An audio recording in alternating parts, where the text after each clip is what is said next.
الحمد لله رب العالمين والصلاة والسلام على سيد الأنبياء والمرسلين وعلى آله وأصحابه أجمعين। বন্ধুরা আমার, ভাইরা আমার, পৃথিবীর বুকে আল্লাহ রাব্বুল আলামিন তার অসংখ্য নবী রাসূল প্রেরণ করেছেন। নবী রাসূলগণের উপর আল্লাহ রাব্বুল আলামিন যুগে যুগে অসংখ্য কিতাব অবতীর্ণ করেছেন।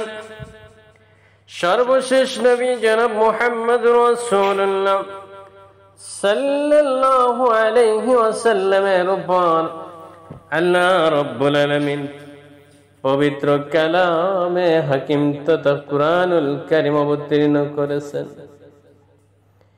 পৃথিবীর বুকে পবিত্র কোরআনের পরে যে গ্রন্থটি সবচেয়ে বিশুদ্ধ সেটি হলো আসহাহুল কুতুব কিতাবিল্লাহ as-sahihul বুখারী। পৃথিবীর মধ্যে কোরআন শরীফের পরে যে স্থান সেটা হলো বুখারী শরীফ। আজ আমরা জানবো এই বুখারী শরীফের প্রণেতা সহিহ ইমাম বুখারী রাহমাতুল্লাহ আলাইহির জীবনী সম্পর্কে, যার অক্লান্ত পরিশ্রমের বিনিময় সততা, নিষ্ঠা এবং গভীর সাধনার মাধ্যমে পবিত্র কোরআনের পরে যে গ্রন্থটি রচনা করলেন বুখারী শরীফ, আজ আমরা তার জীবনী সম্পর্কে জানবো, কিভাবে এই বুখারী পবিত্র কোরআন পাকের পরের স্থান দখল করেছে। ইমাম বুখারী রাহমাতুল্লাহ আলাইহি কাল প্রবাহে একটি বিস্ময়ের নাম, স্মৃতির প্রখরতা, জ্ঞানের গভীরতা, চিন্তার বিশালতা, চারিত্রিক দৃঢ়তা, অটুতা, সততার বিশাল পর্বত সম, হিম্মতের এক মূর্ত প্রতীক এই মহাপুরুষ। তিনি ইলমে হাদিসের এক বিজয়ী সম্রাট। তার সংকলিত হাদিস মহামূল্যবান সংকলন সহিহুল বুখারী বিশুদ্ধতার ক্ষেত্রে আল্লাহর কিতাবের মহাগ্রন্থ আল কোরআনের পরে যার অবস্থান, কিয়ামত পর্যন্ত সমগ্র মুসলিম উম্মাহ তার সাধনার কাছে ঋণী থাকবে। আসুন জেনে নেই খুব সংক্ষেপে আমরা এই মহান মনীষীর জীবনী সম্পর্কে। তিনি হলেন সমকালীন মুহাদ্দিসের ইমাম হাফিজ আবু আব্দুল্লাহ মুহাম্মদ বিন ইসমাইল ইবনে ইব্রাহিম বিন মুগীরা বিন বারদাজবাহ আল-জুফি আল-বুখারী। তাকে আমিরুল মুমিনিন ফিল হাদিস বলা হয়। 194 হিজরি সালের 13 শাওয়াল জুমার রাত্রিতে তিনি বুখারায় জন্মগ্রহণ করেন। শিশুকালে তার পিতা ইন্তেকাল করেন। পিতার মৃত্যুর পর মাতার তত্ত্বাবধানে তিনি প্রতিপালিত হতে থাকেন। 10 বছর বয়সে উপনীত হয়ে তিনি জ্ঞান চর্চার প্রতি আগ্রহী হয়ে ওঠেন। অল্প বয়সে তিনি পবিত্র কোরআন শরীফ মুখস্থ করেন। শৈশবকালে মক্তবে লেখাপড়া করার সময় আল্লাহ তার অন্তরে হাদিস মুখস্থ, তার সংরক্ষণ করার প্রতি আগ্রহ ও ভালোবাসা সৃষ্টি করে দেন। 16 বছর বয়সে হাদিসের প্রসিদ্ধ কিতাবগুলো পাঠ সমাপ্ত করেন। তার জীবনীতে উল্লেখ করা হয়েছে যে তিনি ছোট থাকতে অন্ধ হয়ে গিয়েছিলেন। এতে তার মাতা আল্লাহর কাছে খুব ক্রন্দন করে এবং স্বীয় সন্তানের দৃষ্টি শক্তি ফেরত দেওয়ার জন্য তার কাছে অবিরাম দোয়া করে যাচ্ছিলেন। হঠাৎ একদিন তার মা স্বপ্নে দেখলেন যে আল্লাহর নবী ইব্রাহিম আলাইহিস সালাতু ওয়াস সালাম তাকে লক্ষ্য করে বলছেন, ওহে তোমার সন্তানের দৃষ্টিশক্তি ফেরত চেয়ে আল্লাহর দরবারে তোমার ক্রন্দনের কারণে তিনি তোমার সন্তানের দৃষ্টিশক্তি ফিরিয়ে দিয়েছেন। তখন তিনি প্রকৃত ঘটনা যাচাই করার জন্য স্বীয় সন্তানের কাছে গিয়ে দেখেন সত্যি তার সন্তান সম্পূর্ণ দৃষ্টিশক্তি ফেরত পেয়েছে। সুবহানাল্লাহ। ইমাম বুখারী রাহমাতুল্লাহ আলাইহির স্মরণ শক্তির প্রখরতা। 18 বছর বয়সে তিনি হজ পালনের জন্য মক্কায় গমন করেন। মক্কায় অবস্থান করে তিনি ইলমে হাদিসের চর্চা শুরু করেন। অতঃপর তিনি এই উদ্দেশ্যে অন্য দেশ ভ্রমণ করেন এবং 1000-এর অধিক সংখ্যক মুহাদ্দিসের নিকট থেকে হাদিস সংগ্রহ করেন। জ্ঞান অর্জনের জন্য সারা রাত জেগে তিনি অত্যন্ত কঠিন পরিশ্রম করতেন। তার স্মৃতি শক্তি ছিল অত্যন্ত প্রখর। বলা হয় যে তিনি সনদ 6 লক্ষ হাদিসের হাফেজ ছিলেন। আলেমগণ তার জীবনীতে উল্লেখ করেছেন যে যে কোনো কিতাব একবার দৃষ্টি দিয়ে তিনি তা মুখস্থ করে ফেলতেন। তার জীবনেতে আরো বর্ণিত হয়েছে যে তিনি যখন বসরায় মুহাদ্দিসিনদের হাদিসের ক্লাসে হাজির হতেন, তখন অন্যান্য ছাত্রগণ খাতা কলম নিয়ে বসে উস্তাদের নিকট থেকে হাদিস শুনতেন এবং প্রতিটি হাদিস লিখে ফেলতেন। কিন্তু ইমাম বুখারী তা করতেন না। কয়েকদিন পর তার সাথীগণ জিজ্ঞেস করলো, আপনি শুধু আমাদের সাথে বসে থাকেন কেন? হাদিসগুলো না লেখার কারণই বা কি? এভাবে সময় নষ্ট করে লাভ কি? বন্ধুরা যখন পিরাপিরি করতে থাকলো, তখন 16 দিন পরে তিনি বললেন, আপনারা আমার নিকট বারবার একই প্রশ্ন করেছেন। আপনারা যে সমস্ত হাদিস লিখেছেন তা আমাকে পড়ে শোনান। বন্ধুরা তা দেখানোর পর তিনি সমস্ত হাদিস মুখস্থ শুনিয়ে দিলেন এবং আরো অতিরিক্ত 15,000 হাদিস শুনালেন। অতঃপর তার সাথীগণ তাদের কাছে রক্ষিত কিতাবের হাদিসগুলো ইমাম বুখারী মুখস্থকৃত হাদিসের সাথে মিলিয়ে ভুল ভ্রান্তি ঠিক করে নিলেন। অতঃপর তিনি বন্ধুদের লক্ষ্য করে বললেন, এরপর কি তোমরা বলবে যে আমি এখানে অযথা সময় নষ্ট করেছি? সেদিন থেকে হাদিস শাস্ত্রে তার ইমাম বুখারীকে প্রাধান্য দেওয়া শুরু করলেন। ইমাম বুখারী রাহমাতুল্লাহ আলাইহি বলেন, আমার অন্তরে 1 লক্ষ সহিহ হাদিস ও 2 লক্ষ যঈফ হাদিস মুখস্থ রয়েছে। সহিহ বুখারীর অন্যতম ভাষ্যকার উস্তালানির বক্তব্য অনুযায়ী তিনি 6 লক্ষ হাদিসের হাফেজ ছিলেন। মুহাদ্দিস ইবনে খুজাইমা রাহমাতুল্লাহ আলাইহি বলেন, পৃথিবীতে ইমাম বুখারী অপেক্ষা অধিক অভিজ্ঞ এবং হাদিসে হাফেজ আর কেউ জন্মগ্রহণ করেননি। কেউ কেউ বলেন, খোরাসানের জমিনে ইমাম বুখারী রাহমাতুল্লাহ আলাইহির মতো কেউ জন্মগ্রহণ করেনি। ইমাম বুখারীর বাল্যকালের একটি ঘটনা অত্যন্ত চমকপ্রদ। তখন তিনি 10 বছর বয়সের কিশোর। এ সময় তদানীন্তন শ্রেষ্ঠ মুহাদ্দিস ইমাম দাখিলির ক্লাসে হাদিস পাঠ গ্রহণ করেছিলেন। মুহাদ্দিস দাখিলি এই সনদে একটি হাদিস উপস্থাপন করলেন। সুফিয়ান আন আবি যায়েদ আন ইব্রাহিম। সুফিয়ান বর্ণনা করেন আবু জুবাইর হতে, আর আবু জুবাইর বর্ণনা করেন ইব্রাহিমি হতে। বালক বুখারী প্রতিবাদ করে বললেন, আবু জুবাইর ইব্রাহিম হতে হাদিসটি বর্ণনা করেননি। মুহাদ্দিস দাখিলি তাকে ধমক দিয়ে বললেও তিনি প্রশান্ত চিত্তে বললেন, আবু জুবাইর আন ইব্রাহিম নয়, বরং জুবাইর বিন আদি আন ইব্রাহিম। আপনি দয়া করে একবার আপনার পাণ্ডুলিপির সাথে মিলিয়ে দেখুন। অতিরিক্ত জোর দেওয়ার কারণে ওস্তাদের মনে সংশয় দেখা দিল। তিনি পাণ্ডুলিপি খুলে দেখে ইমাম বুখারী লক্ষ্য করে বললেন, তোমার কথাই ঠিক।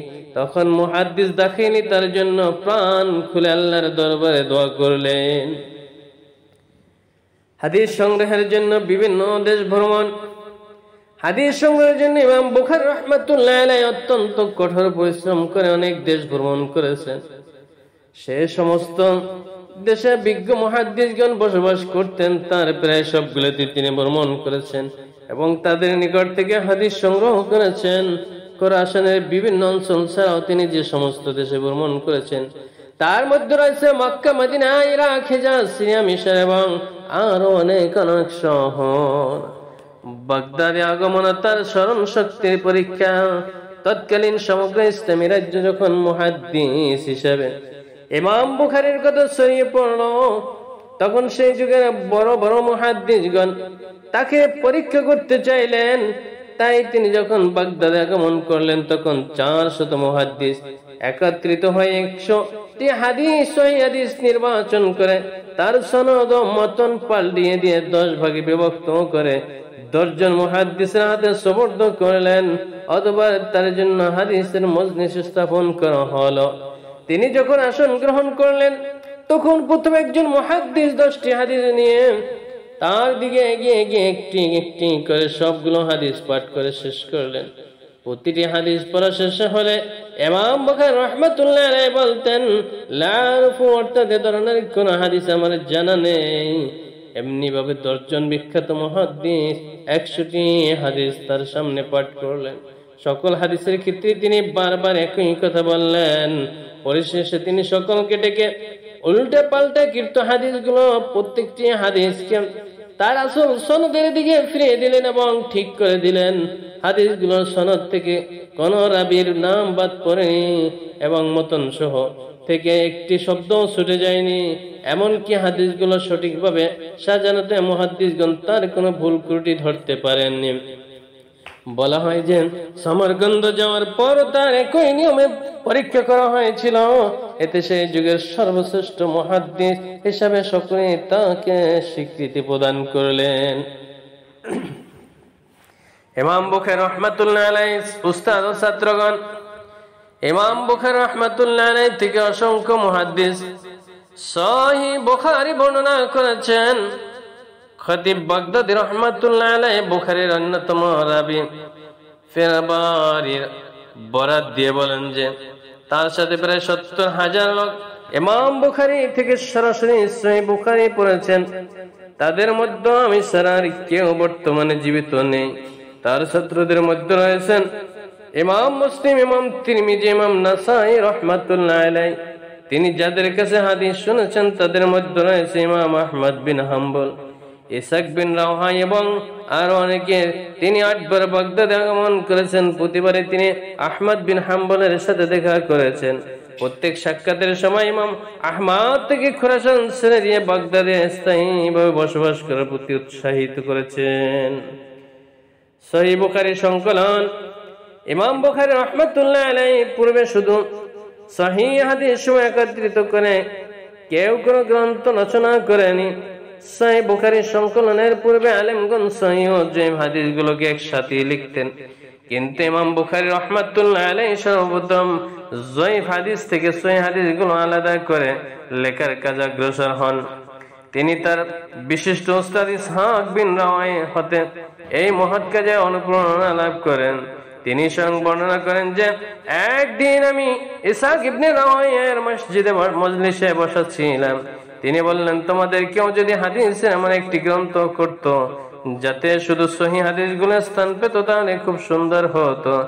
মজলিসে উপস্থিত সকলে তার কথা শুনলেও এই কাজে কেউ অগ্রসর হওয়ার সাহস পায়নি। ইসহাকের কথাগুলো ইমাম বুখারীর অন্তরে গভীরভাবে রেখাপাত করেছিল। তিনি সেই দিন হতে এই মহান দায়িত্ব পালন করবেন বলে মনে মনে স্থির করে নিলেন। তার জীবনে তার উল্লেখ করা হয় যে তিনি একবার স্বপ্নে দেখলেন যে রাসূল পাক সাল্লাল্লাহু আলাইহি ওয়াসাল্লাম পবিত্র শরীরে মাছি বসছেন। তিনি এত কষ্ট পাচ্ছেন আর ইমাম বুখারী হাতে পাখা নিয়ে তার পবিত্র শরীর থেকে মাছিগুলো তাড়িয়ে দিচ্ছেন। তিনি এই স্বপ্নের কথা সেই যুগের একাধিক আলেমের কাছে প্রকাশ করলেন। সকলে বললেন যে তুমি রাসূল পাক সাল্লাল্লাহু আলাইহি ওয়াসাল্লামের হাদিসের সাথে যে সমস্ত জাল ও বানোয়াট হাদিস ঢুকিয়ে দেওয়া হয়েছে তা থেকে সহিহ হাদিসগুলো আলাদা করবে। আলেমদের ব্যাখ্যা শুনে সহিহ হাদিস সম্বলিত একটি কিতাব রচনার প্রতি তার আগ্রহ আরো বৃদ্ধি পেয়ে যায়। সহিহ বুখারী রচনা ইমাম বুখারীর শর্ত সতর্কতা। ইমাম বুখারী রাহমাতুল্লাহ আলাইহি তার কিতাবে কেবল রাসূল পাক সাল্লাল্লাহু আলাইহি ওয়াসাল্লাম থেকে বর্ণিত সহিহ হাদিসগুলি বর্ণনা করেছেন। কোন হাদিসকে সহিহ হিসাবে সাব্যস্ত করার জন্য এবং তা সহিহ বুখারীতে লিপিবদ্ধ করার জন্য যদিও তিনি সুস্পষ্ট কোন শর্তের কথা উল্লেখ না করলেও আলেমগণ তার কাজের উপরে ভিত্তি করে যে সমস্ত শর্তগুলো বের করেছেন তা হলো হাদিসের রাবী তার উপরে রাবীর সমসাময়িক হতে হবে এবং উভয়ের মাঝে সাক্ষাৎ হওয়া প্রমাণিত হতে হবে, অর্থাৎ সাক্ষাৎ করে এবং হাদিস শোনা প্রমাণিত হওয়া জরুরি। এই শর্তে তিনি অন্যান্য মুহাদ্দিসের খেলাফ করেছেন।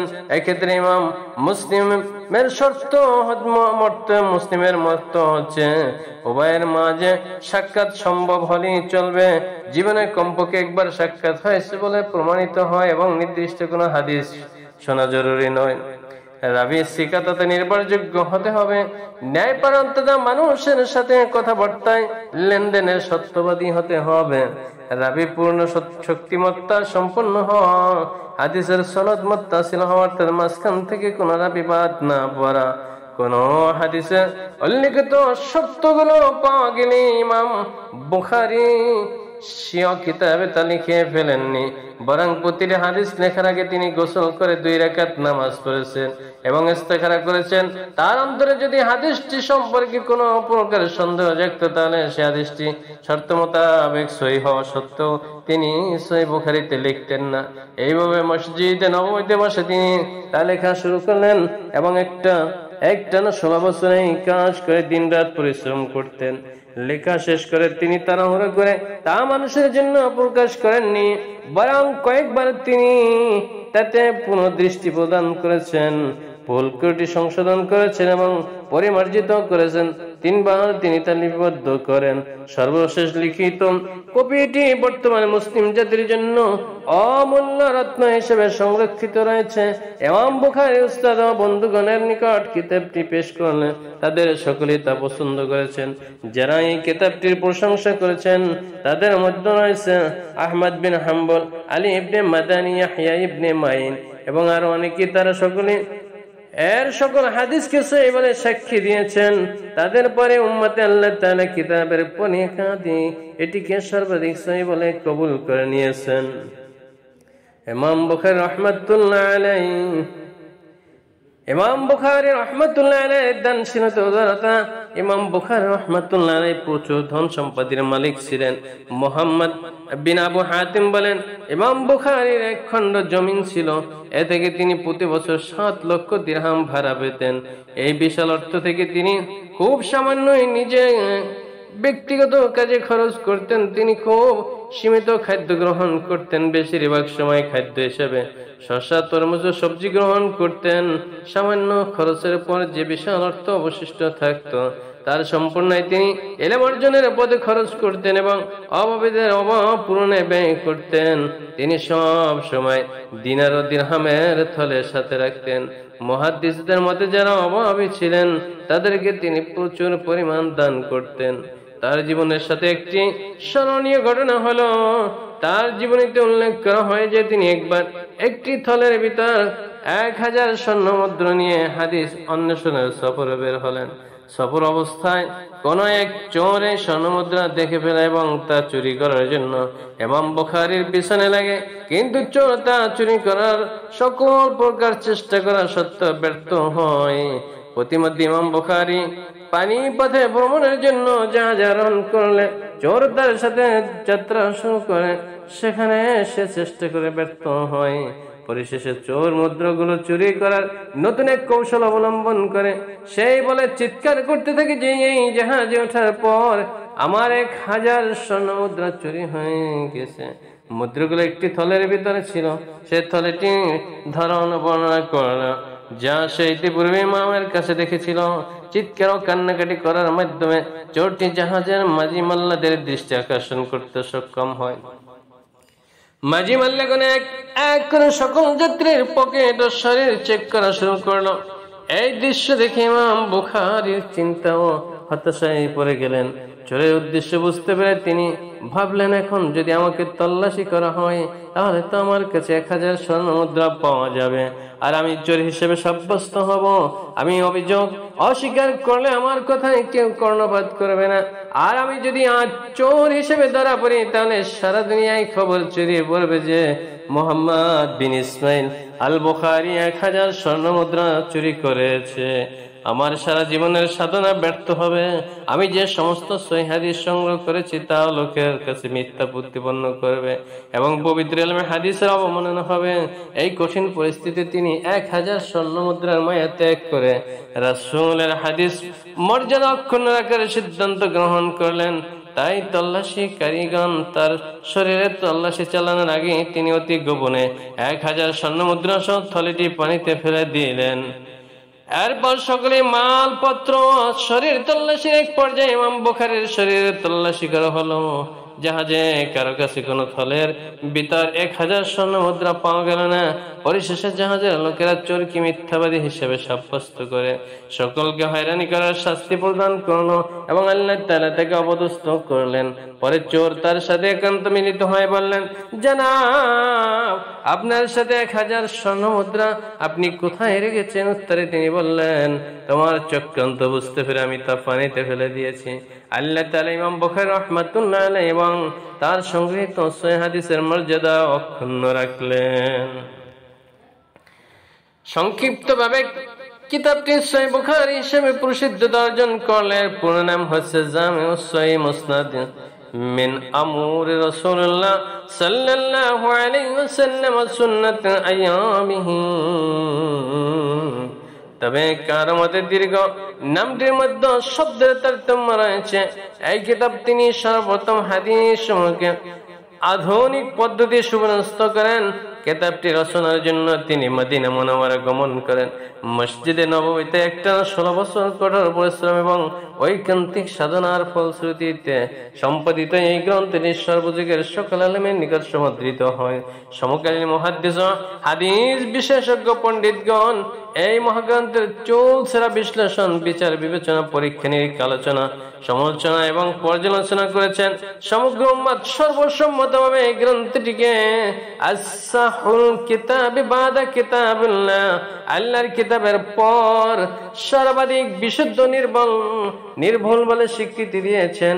উপলেখিত বলা হয়েছে যে প্রায় 90,000 লোক ইমাম বুখারী রাহমাতুল্লাহির নিকট এই কিতাবের পুনরাবৃত্তি শ্রবণ করেছেন। বর্তমান মুসলিম জাহানে এমন কোন স্থান ইসলামী শিক্ষা প্রতিষ্ঠান পাওয়া যাবে না যেখানে এই কিতাবটির শিক্ষাদান করা হয় না। ইসলামী শিক্ষার শিক্ষার্থীগণ এই গ্রন্থে অধ্যয়ন ও পাঠ দানের যোগ্যতা অর্জন করার মাধ্যমে বড় বড় আলেম রূপে স্বীকৃতি পেয়ে থাকেন। এ যাবৎ সহিহ বুখারীর যতগুলো ব্যাখ্যা গ্রন্থ বের হয়েছে, হাদিসের অন্য কোন কিতাবের এত বেশি সংখ্যক ব্যাখ্যা বের হয়নি। এই ব্যাখ্যা গ্রন্থগুলোর মধ্যে আল্লামা হাফেজ ইবনে হাজার আসকালানী কর্তৃক রচিত ফাতহুল বারী সর্বশ্রেষ্ঠ স্থান দখল করে আছে। কেউ কেউ সহিহ বুখারীর উপর লিখিত ব্যাখ্যা গ্রন্থ শতাধিক বলে উল্লেখ করেছেন। ইমাম বুখারীর শেষ জীবন ও কঠিন পরীক্ষা। ইমাম বুখারীর শেষ জীবন খুব সুখী শান্তিতে অতিবাহিত হয়নি। বুখারায় তৎকালীন আমিরের সাথে তার মতবিরোধ হয়েছিল।